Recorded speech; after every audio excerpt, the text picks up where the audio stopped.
আলহামদুলিল্লাহ। কওমি ঈদ ক্লাব কর্তৃক আয়োজিত ভূমি জরিপ কোর্সের আজকে আমাদের পঞ্চম ক্লাস। আজকে আমাদের খতিয়ান সংক্রান্ত সর্বশেষ ক্লাস। আজকের ক্লাসের মাধ্যমে খতিয়ান বিষয়ে আমাদের সকল জানা ইনশাল্লাহ পুরো হবে, এবং আজকের পর থেকে আমরা যে কোনো খতিয়ান ও খতিয়ানের মধ্যে অংশ বের করতে পারবো, সেটা হাজার পদ্ধতিতে হোক, সেটা আনাগোন্ডা পদ্ধতিতে হোক, যে কোনো পদ্ধতিতে আমরা অংশ বের করতে পারবো ইনশাল্লাহ। আর খতিয়ান বিষয়ে আর নতুন কোনো জানার বিষয় না, এগুলোর মধ্যে আমরা যদি আরেকটু চেষ্টা করি, আরেকটু মেহনত করি, চর্চা করি, তাহলে আমরা ইনশাল্লাহ অনেক কিছু জানতে পারবো। তো আজকে আমরা কয়েকটা বিষয় আলোচনা করব। একটা তো হলো হাজার পদ্ধতিতে খতিয়ান থেকে অংশ বের করার নিয়ম, আর একটা হলো এলমে ফারায় সংক্রান্ত কিছু আলোচনা, আরেকটা হলো এলমে ফারায় সংক্রান্ত একটা অ্যাপ রয়েছে, উত্তরাধিকার অ্যাপ, যেটা আপনারা ইতিমধ্যে হয়তো ডাউনলোড করেছেন। ওই অ্যাপের মাধ্যমে সহজে, অর্থাৎ যে এলমে ফারায়দের যে সূত্র বা যে অনেক বিশাল একটা আলোচনা, আহ, বিধিবিধান রয়েছে, ওগুলা ছাড়াও আমি শুধু আমরা অ্যাপ ব্যবহার করেও সহজে আমরা অংশ বের করতে পারবো। তো আমরা শুরুতেই দেখি, শুরুতে আমরা হাজার পদ্ধতিতে খতিয়ান থেকে অংশ বের করার পদ্ধতি শিখব। এই যে এখানে একটা নকশা আছে, পর্চা আছে, খতিয়ান বা পর্চা। এর মধ্যে দেখেন এটা হলো বিএস বা বিআরএস খতিয়ান। এখানে অংশগুলো কিভাবে লেখা আছে। 2 নম্বর কলাম অংশ। কলাম তো বোঝেন, কলাম আর রো, যারা কম্পিউটার চালান এরা ভালো বোঝেন, অথবা পেপার যারা পড়েন তারাও বোঝেন। তো না বুঝলেও সবাই বুঝবেন, সমস্যা নাই। দেখাচ্ছি। একটা পেজের মধ্যে এরকম ঘর থাকে, এই যে খাড়া খাড়া যে ঘরগুলো, এগুলো এক একটা কলাম। এই যে পাশাপাশি যে ঘরগুলা, এগুলো এক একটা রো। তাহলে এখানে প্রথম কলামে তো কি আছে, নাম ঠিকানা আছে। 2 নম্বর কলামে অংশ আছে, অংশ। দেখেন, আশা করি এবার কলাম আর রো বুঝতে কোনো সমস্যা নেই। এই যে 1 নম্বর দেওয়া আছে, 1 নম্বর কলামে নাম ঠিকানা দেওয়া আছে, মালিক যারা তাদের। 2 নম্বর কলাম হলো অংশ, যে উপরে লেখা আছে অংশ। এই অংশ কলামে প্রত্যেক মালিকের অংশ আলাদা আলাদা ভাবে বুঝিয়ে দেওয়া আছে, এবং সেটা সর্বমোট হলো 16 আনা, মানে এক হাজার পদ্ধতি যেটা, হ্যাঁ। 3 নম্বর রাজস্ব, 4 নম্বর দাগ নং, অর্থাৎ এখানে 3টা দাগ আছে, 3টা জমি আছে, 3টা জমির দাগ নম্বর আছে। এরপরে জমির শ্রেণী, 5 নম্বর কলামে ক খ। কৃষি অকৃষি, কৃষি হলে যে কৃষি হবে, আর অকৃষি কৃষি না হইলে এই যে বাড়ি ভিটি নালা ইত্যাদি। কৃষি হলো চাষের জমি, হ্যাঁ, আর অকৃষি হলো চাষ না। বাড়িতে তো চাষ করে না, ভিটাতে চাষ করে না, নালাতেও চাষ করে না, এই জন্য কৃষি আর অকৃষি। দাগের মোট পরিমাণ, মানে একটা জমিতে যদি অনেকগুলো দাগ থাকে, মানে একটা দাগে, এটা হচ্ছে আমি সহজে বুঝাই আপনাদেরকে। এই একটা জমি, জমির দাগ নম্বর মনে করেন 150। এই 150-এ 200 শতাংশ জমি আছে। এবার এটা হয়তো বা ওয়ারিশ সূত্রে মালিকানা হওয়ার কারণে হোক, অথবা বিক্রি করার কারণে হোক, কয়েকটা ভাগ হয়ে গেছে। তো ভাগ হয়ে যাওয়ার কারণে, যদি 4 ভাই হয় ওয়ারিশ সূত্রে 4টা ভাগ হয়ে গেল, অথবা মালিকানা বিক্রি করার কারণে ভাগ হয়ে গেল, যেভাবে হোক ভাগ হয়েছে। কিন্তু নতুন করে আবার জরিপ কার্য পরিচালনা করা হয় নাই। যেমন সিএস, এসএ, আরএস আর বিএস এই পর্যন্ত আছে। তো নতুন করে জরিপ কার্য পরিচালনা না হওয়ার কারণে দাগ ওই যে 150, দাগ নম্বরে 150-ই আছে সবার জন্যই। কিন্তু সবার নামে আলাদা আলাদা খতিয়ান চালু হয়েছে। ধরেন এটা একটা খতিয়ান, এটা একটা খতিয়ান, এটা একটা খতিয়ান, এটা একটা খতিয়ান। এখন দাগ নম্বর কত, দাগ নম্বর 150। দাগের মোট জমি কত, দাগের মোট জমি 200। এইটা এখানে বোঝানো হয়েছে, ঠিক আছে। দাগের মধ্যে মোট জমি, যে 6 নম্বর কলাম, দাগের মোট পরিমাণ। এবার দাগের মধ্যে অত্র খতিয়ানের অংশ, যে কথার কথা বোঝানোর জন্য বলছি।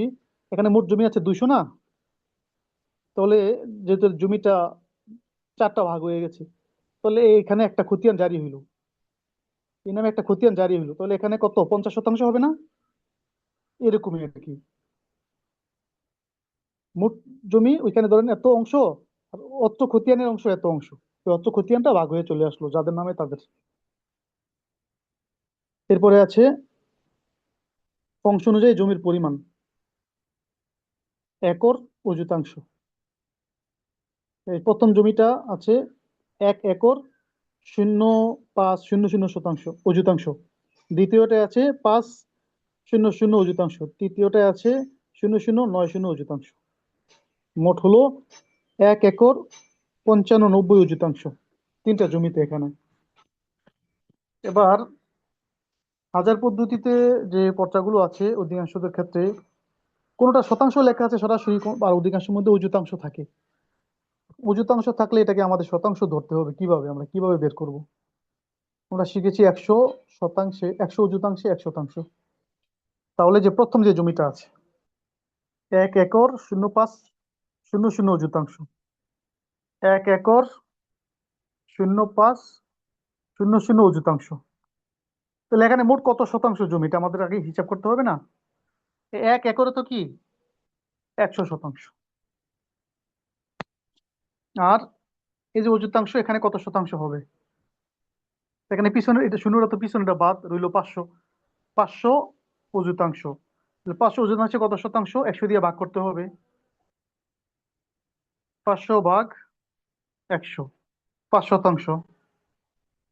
তাহলে +5 সমান 105 শতাংশ। তাহলে যে প্রথম এখানে কত শতাংশ? 105 শতাংশ। দ্বিতীয় জমিটা আছে 5,000 অযুতাংশ। অযুতাংশে শতাংশ বানাইতে হলে কি করতে হবে? 100 দিয়ে ভাগ করতে হবে, কারণ ওই যে আমরা সূত্রের মধ্যে পড়েছি 100 অযুতাংশে 1 শতাংশ। তাহলে 5,000 অযুতাংশ ভাগ 100 সমান কত হইলো? 50 শতাংশ। তাহলে দ্বিতীয় জমিতে আছে 50 শতাংশ। তৃতীয় জমিতে আছে 0.090 অযুতাংশ। তো প্রথম পিছনের শূন্য তো দাম নাই, 0 দাম নাই, শুধু 90 অযুতাংশ। এটা কত শতাংশ হয়? 90 অযুতাংশ ভাগ 100, 0.09 শতাংশ, মানে 1 শতাংশ থেকে একটু কম আছে। তাহলে এক কথায় হইলো আমরা কি করব? অযুতাংশকে শতাংশ বানাইতে হলে 100 দিয়ে ভাগ দিব। এভাবে করতে পারি। এটা তো একটা সিস্টেম বা একটা নিয়ম। এর চেয়ে সহজে কি আপনারা বুঝবেন? শিখতে চান সহজে কিভাবে বের করতে পারি? সেটা হলো একদম সহজ, কোনো হিসাব কিতাব ছাড়াই আপনি বের করতে পারবেন। 5,000 অযুতাংশ কি করবেন জানেন? প্রথম দুইটা সংখ্যা নেবেন, প্রথম দুইটা মানে কি 5 আর 0। 5 আর 0 মানে 50 শতাংশ। 5,000 অযুতাংশ মানে কি 50 শতাংশ জমি আছে এখানে। 0.500 গেল না প্রথম দাগে? একেরও তো 100 শতাংশ আছেই, বাকি এত অযুতাংশে কত শতাংশ? কি করবেন? প্রথম দুইটা সংখ্যা নেবেন। কত হইলো? 5 শতাংশ, ঠিক না?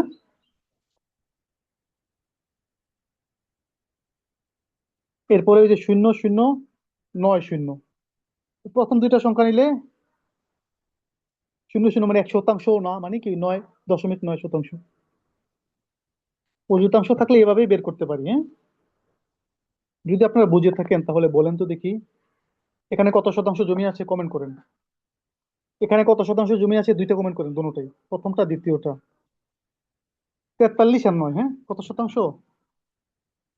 ওই যে দুইটা সংখ্যা যদি আমরা নেই 43 শতাংশ, দুইটা সংখ্যা নিলে শুধু 9 শতাংশ। শূন্য নয় মানে কি 9, শূন্য তো দাম নাই, 9 শতাংশ। এবার আসেন অংশ। এই যে অংশটা আছে, যেমন এটা তো হলো 16 আনা, এটা কি 16 আনা সমমান। তাহলে অর্ধেক কত হবে? অর্ধেক হবে 500, মানে 8 আনা সমমান। 4 আনা কত হবে? 250, 2 আনা কত হবে? অর্ধেক 125। 12 আনা কত হবে? দশমিক, এই যে 8 আনা আর 4 আনা, 750। এইভাবেই তো হবে, অথবা যত আনাই হোক এভাবে লেখা থাকবে, ঠিক আছে। অথবা আপনি বের করার জন্য আপনি কি করতে পারেন, একটা হিসাব করতে পারেন। সেটা কিভাবে? 1/16 তাহলে এটা 16 আনার সমমান। 8 আনার সমমান কত? গুণ 8, এই 0.5 বা 500। ওগুলো তো সহজই, হ্যাঁ। পুরোটা হলো 1, অর্ধেক হইলো 0.500, সহজ। এর অর্ধেক হলো 2.250, এর অর্ধেক 0.125। এগুলো তো মুখস্থ, এমনি মুখস্থ থাকা দরকার। বাকি যেগুলো মুখস্থ না, এগুলো বানানোর জন্য কি করতে হবে? 1/16। এরপর আপনি কত আনা নিবেন সেটা হিসাব করবেন, অত দিয়ে গুণ করবেন। গুণ 9, এই 9 আনা হইলে 0.5625। যদি আমি বলি 11 আনা কত, কিভাবে লাগবে হাজার পদ্ধতিতে বলেন তো? 11 আনা কমেন্ট করেন। কি করতে হবে সেটাই তো মনোযোগ দিয়ে শোনেন নাই। জি, মাশাল্লাহ। হ্যাঁ, সবাই এটা খেয়াল করবেন, হ্যাঁ। কি করতে হবে? 1/16 গুণ যত আনা তত, হ্যাঁ, 11, এই যে 0.6875। যদি বলি 14 আনার মান কত, তাহলে 1/16 গুণ 14.875, এভাবে লেখা থাকবে, ঠিক আছে? তো পর্চার মধ্যে এভাবেই লেখা আছে। আব্দুস শুকুর, আব্দুস সালাম প্রথম, তার অংশ 0.625। আব্দুস শুকুর, তার অংশ 0.250।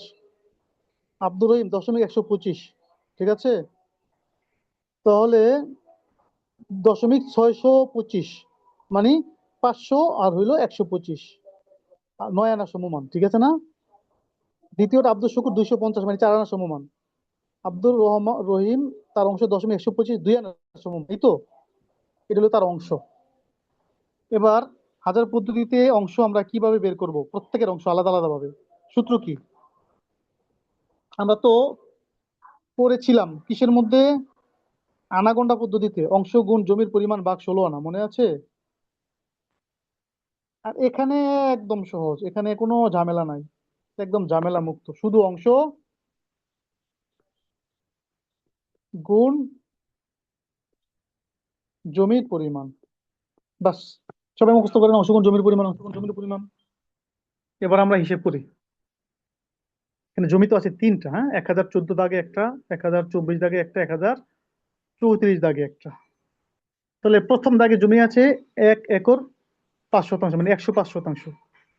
তাহলে আমরা 105 শতাংশকে ভাগ করি তিনজনে যারা আছে তাদের নামে, তারা কতটুকু করে জমি পায়। যেমন আব্দুল সালাম, তার অংশ 0.625, 0.625 অংশ গুণ জমির পরিমাণ। জমি কত?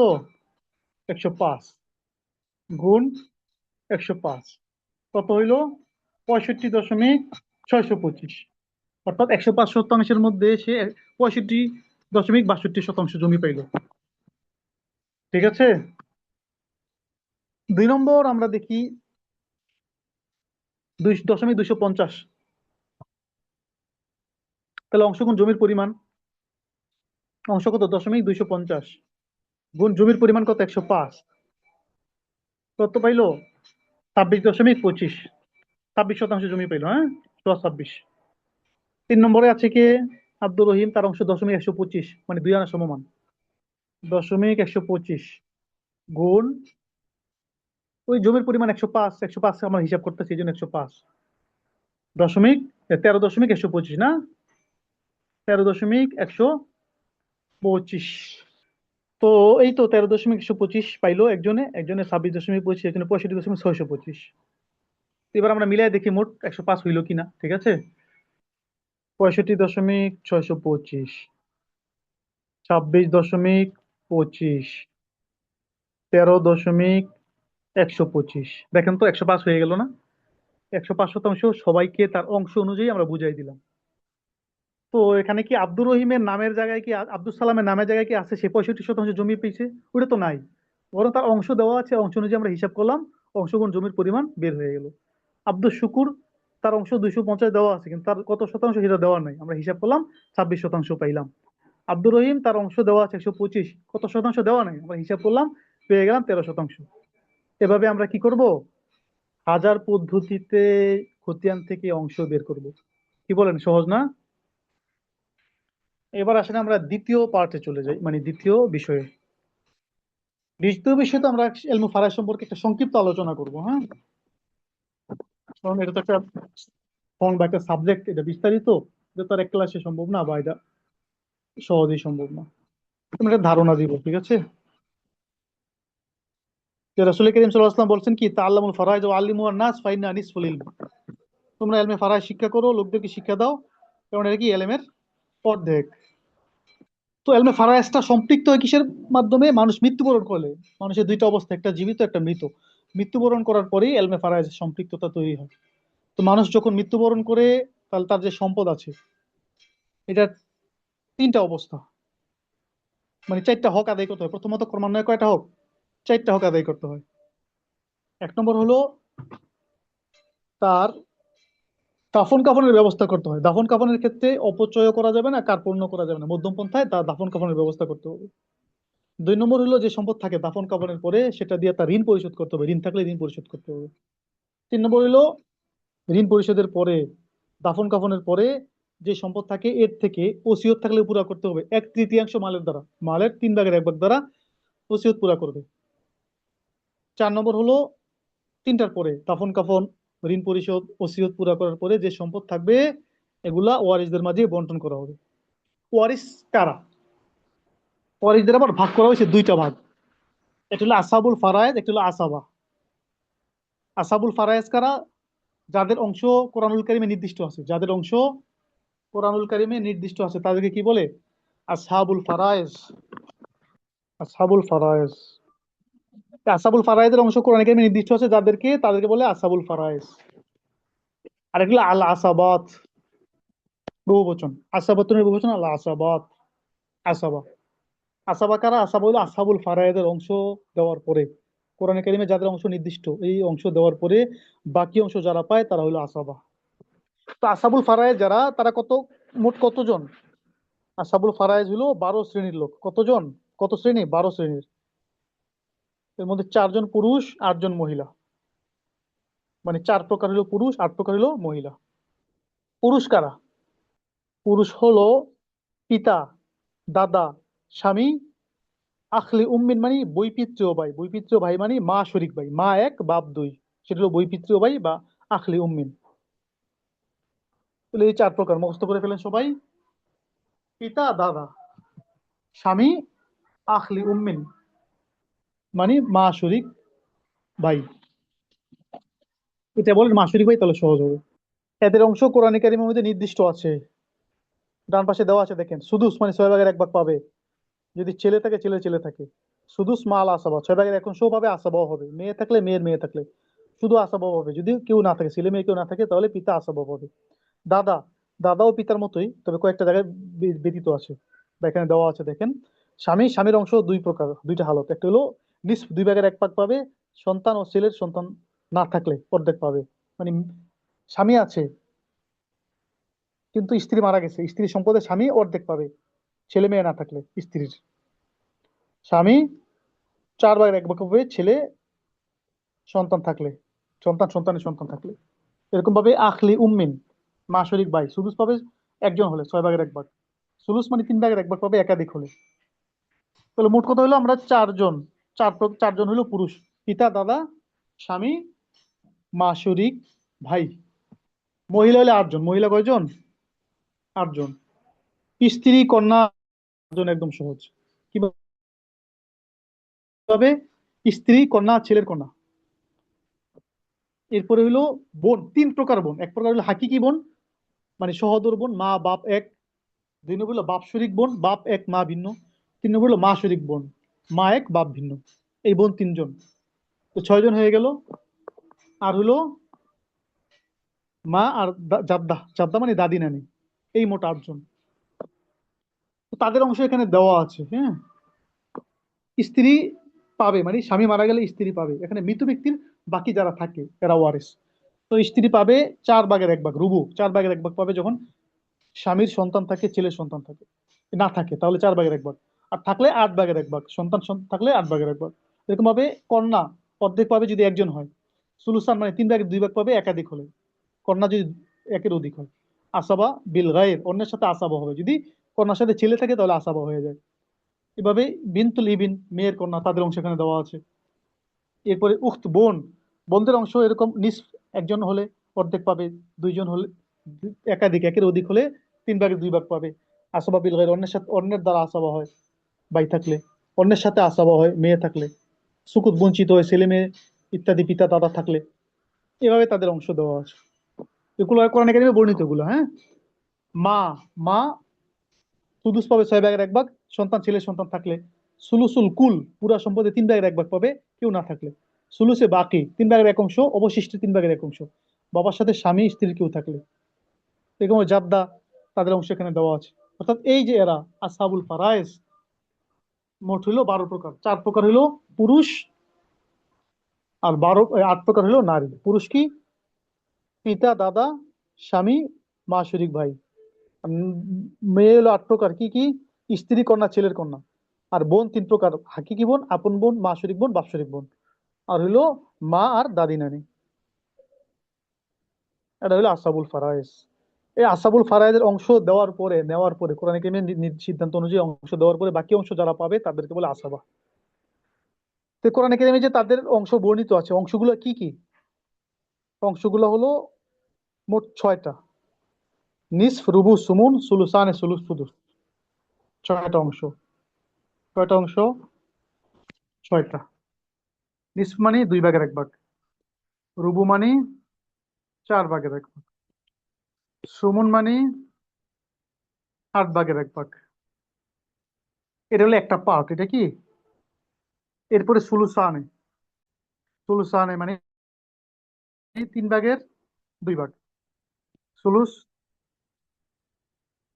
3 ভাগের 1 ভাগ। সুদুস 6 ভাগের 1 ভাগ। সিরাজিতে যারা পড়েছেন আলাত তাজিফ ও তানসিফি আছে না? নিসফ ডবল, 2 ভাগের 1 ভাগ। এটা কিসের ডবল? 4 ভাগের 1 ভাগের ডবল। 4 ভাগের 1 ভাগ ডবল কিসের? 8 ভাগের 1 ভাগের ডবল। এটা হলো আলাত তাজিফ। আর তানসিফ অর্ধেক। 8 ভাগের 1 ভাগ অর্ধেক, 4 ভাগের 1 ভাগের, 4 ভাগের 1 ভাগ অর্ধেক, 2 ভাগের 1 ভাগের। আবার সুলুসান ডবল, 3 ভাগের 2 ভাগ ডবল, 3 ভাগের 1 ভাগের। সুলুস ডবল, 3 ভাগের 1 ভাগ ডবল, 6 ভাগের 1 ভাগের। আবার 6 ভাগের 1 ভাগ অর্ধেক, 3 ভাগের 2 ভাগের, 3 ভাগের 2 ভাগ অর্ধেক, 1 ভাগ অর্ধেক, 3 ভাগের 2 ভাগের। আর তাজিফ ও তানসিফ। এই হইলো আমাদের এলমে ফারায় সম্পর্কে একটা সংক্ষিপ্ত আলোচনা। এবার আমরা উত্তরাধিকার অ্যাপ ব্যবহারের নিয়মটা শিখি। এই অ্যাপটা ব্যবহার করতে কোনো সমস্যা নেই, মুসলিম পারিবারিক আইন যেটা সেই অনুযায়ী হয়েছে।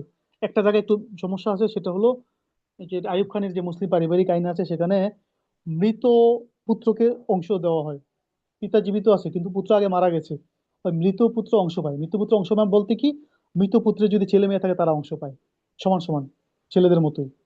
এই অংশটা শরীয়ত কর্তৃক মানে এখানে সাংঘর্ষিক। এই এতটুকু বাদে আপনি পুরা অ্যাপটা ব্যবহার করতে পারেন তাদেরকে ছাড়া। এই জন্য দেখেন এখানে কারা আছে। মনে করেন স্বামী আছে, স্ত্রী আছে, পুত্র আছে। মৃত পুত্র, এই যে মৃত পুত্র আমরা ব্যবহার করবো না, তাই তো হইলো। কন্যা আছে, মৃত কন্যা আছে, পিতা। তো স্বামী মারা গেছে, স্বামী মারা গেলে স্ত্রী থাকে না? স্ত্রী আছে মনে করেন একজন, প্লাসে টিপ দিলে 1 উঠবে, আরো দিলে 2 উঠবে, মাইনাসে দিলে কমবে। হাতে লিখতে চাইলে ভিতরে ক্লিক করে লিখতে পারবেন। ঠিক আছে। পুত্র আছে একজন, মৃত পুত্র এটা ক্লিক করলাম না আমরা। কন্যা আছে 2 জন, মৃত কন্যা দরকার নাই। পিতা আছে, মাতা আছে, দাদা দাদি নানা নানি থাকলে লিখবেন, না থাকলে না লিখবেন। এই সহোদর ভাই বোন সব এখানে অপশন আছে, আপনি যা লাগে লিখবেন। ঠিক আছে, এগুলো সব এতটুকু আমরা লিখলাম। এবার সম্পদের পরিমাণ কি, সব কি পরিমাণ সম্পদ আছে মনে করেন আমরা লিখলাম। জমি আছে 5 একর, 5 একর মানে কি? 500 শতাংশ।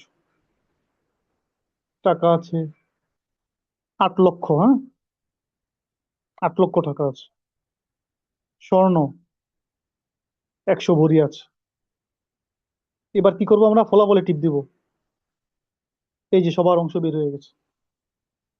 নিচে দেখেন হিসাবের ধাপসমূহ যেটা আছে, সূত্রটা দেওয়া আছে এখানে। স্ত্রী 8-এর 1 অংশ পাবে যখন সন্তান বা পুত্রের সন্তান থাকে। পিতা 6-এর 1 অংশ পাবে যখন সন্তান বা সন্তানের সন্তান থাকে। মাতা 6-এর 1 অংশ পাবে যখন পুত্র ও পুত্রের পুত্র এবং 2 বা ততোধিক ভাই বোন এবং পিতা থাকে। কন্যা অবশিষ্ট ভোগী হিসেবে পাবে পুত্র যখন থাকে। পুত্র ও কন্যা 2:1 অনুপাতে অবশিষ্ট সম্পত্তির উত্তরাধিকারী হবে। এটা ওই যে সূত্র অনুযায়ী, হিসাব অনুযায়ী দেওয়া আছে। এবার একটা গ্রাফ দেওয়া আছে, হ্যাঁ, এই যে গ্রাফ, কার অংশের কতটুকু পরিমাণ এটা দেওয়া আছে। ওই যে ডান পাশে আত্মীয় দেওয়া আছে। আত্মীয় স্ত্রী কালো কালার, এই যে কালো কালার 125 দেওয়া আছে, এই যে কালো। পুত্র পিঙ্ক কালার, এই যে পুত্র। কন্যা, এই যে কন্যা। কন্যা দুই, এই যে কন্যা দুই। মাতা, এই যে মাতা হলুদ। মাতা, পিতা আর কি, পিতা হলুদ, মাতা পিঙ্ক। এ দেওয়া আছে, ঠিক আছে। 1.67, 1.25, 2.71, 1.35, এটা তার অংশ অনুযায়ী যতটুকু পায় মিরাস অনুযায়ী তাকে দেওয়া হয়েছে। এখানে মোট সম্পদ দেওয়া আছে: জমি 500%, পুত্র, ইয়া, টাকা আছে 8 লক্ষ টাকা, স্বর্ণ আছে 100 ভরি। কারা কারা আছে? স্ত্রী, পুত্র, কন্যা এক, কন্যা দুই, পিতা মাতা। এবার এই যে অংশগুলো দেওয়া আছে দেখেন। স্ত্রীর অংশ, স্ত্রী পায়, যেহেতু ছেলে মেয়ে আছে তো 2 আনা পায়, মানে 8 ভাগের 1 ভাগ পায়। তো 2 আনায় কত? 0.125 হয় না, এই যে 0.125। জমি পায় 500% থেকে 62, 62.5%। স্বর্ণ পায় 12.5 ভরি। টাকা পায় 1 লক্ষ, 100,000 মানে কি 1 লক্ষ। ওই যে 8-এর 1, 8 ভাগের 1 ভাগ না, তাহলে 8 লাখ আর 1 লাখ। সহজ না হিসাব? পুত্র, কন্যা, পুত্র ডবল পায়, কন্যা দুইজনে মিললে সমান, ঠিক আছে না? এই জন্য পুত্র 0.27, কন্যা 0.13, ঠিক আছে। জমি 135%, মেয়েরা দুইজনে মিললে 135%, হ্যাঁ, 67.62 মিলে ডবল হইলে 135। স্বর্ণ 27.27 ভরি, এরা 13 ভরি, 13.5 ভরি।